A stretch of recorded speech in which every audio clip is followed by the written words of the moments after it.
was actually part of a ballot initiative reform a while back. So let's hop into that and see how that affected things in the future. And so every single amendment on Florida's ballot this time around did get more than 50% of voters to vote yes. But like Anthony just mentioned, only two actually passed, Amendments 2 and 5, by getting more than 60% of the vote. So why exactly is that percentage needed here in Florida? Well, it all goes back to a constitutional amendment in 2006 that aimed to raise the threshold needed to pass an amendment from a simple majority, or 50%, to a 60% majority. That amendment passed, and ironically, it actually only got 57.8% of the vote, still passing based on the threshold at that time. Okay, look at yesterday's numbers. Here are the amendments right here that did not pass in Florida: 1, 3, 4, and 6. They all got more than 50%, but due to that 2006 decision, they will not pass and become law. So you guys can see it's pretty interesting how these things work. The initial vote, if they were to retake that initial vote today, it probably wouldn't pass because they needed 60% and they didn't get 60%. But because then it was only 50%, it was able to pass. Now I think I may have misspoke earlier in the video when I said Amendment 2 when I meant to say Amendment 3. But nonetheless, let's hop into this ballot initiative reform which actually moved forward in the Florida House. Today, Florida lawmakers took an important step that could make it harder on groups wanting to change the state constitution. Our Capitol Bureau reporter Cody Butler tells us why some lawmakers say ballot amendments need more limits. This was one issues Governor Ron DeSantis wanted lawmakers to take up during the special session in January.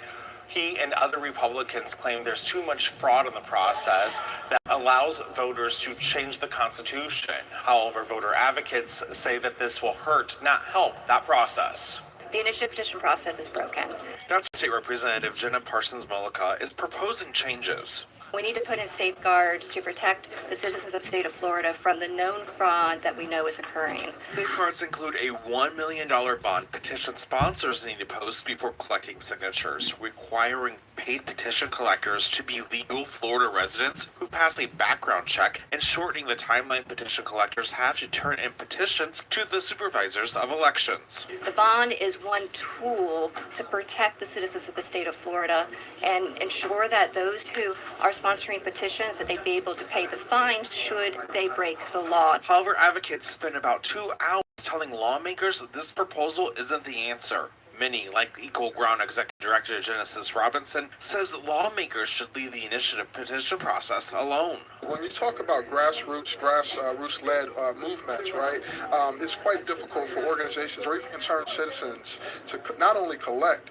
the petitions that is needed, but to even put down $1 million down payment before you can even begin that process. For him, having this option is necessary for when lawmakers don't listen to citizens' concerns. When you have issues that they don't agree with, when you have issues that they refuse to take action on in the legislature, it is a choice and the right of the people to effectuate those changes through the ballot initiative process. On the other side, Florida Voice for the Unborn founder Andrew Chevelle says he doesn't think this proposal goes far enough. It just seems like it's window dressing.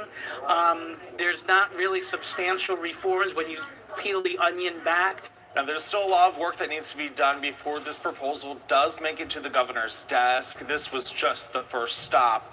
There are other committees that need to hear this proposal before it makes it to the House floor for a vote.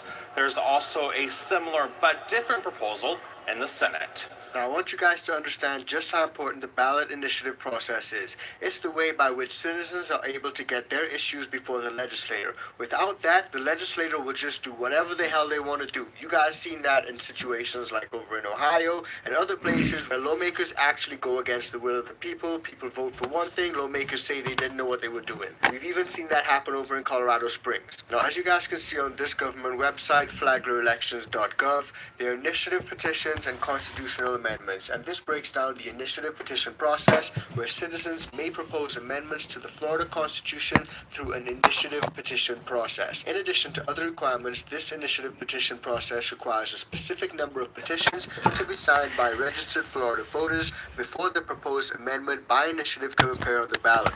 Per the Florida Constitution, the number of signatures needed is based on 8% of the voters who cast votes in the last presidential election. In addition, the signatures must also come from voters in at least one half of the congressional districts of the state.